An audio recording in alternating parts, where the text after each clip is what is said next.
రాజేంద్ర అన్న తలుసుకుంటే నేను 25 సంవత్సరాలకు సర్పంచ్ అయినా. రాజేంద్ర అన్న నన్ను గెలిపించిండు ఎన్నుకోండి. నా మీద నిలిచిన 42 సంవత్సరాలు. రాజేంద్ర అన్న ఉంటే బీఫామ్ అవసరం లేదు, ఎవడు అవసరం లేదు. రాజేంద్ర అన్న ఎన్నుకుంటే ఎవడైనా గెలుస్తాడు. హుజురాబాద్ లో గెలిచేది రాజేంద్ర అన్న జెండా. రాజేంద్ర అన్న కూడా ఇంకా ఎన్ని రోజులు కష్టపడతాడు, ఆయనతో 2 రోజులు కష్టపడతాడు.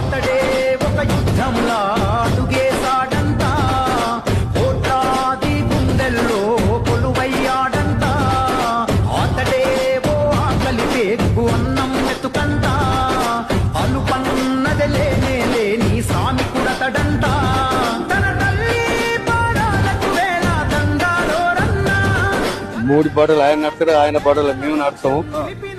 మాతోనే ఆయన ఉంటాడు, ఆయనతో పేరులతో సావాసం ఓ ఈటల నీ యుద్ధం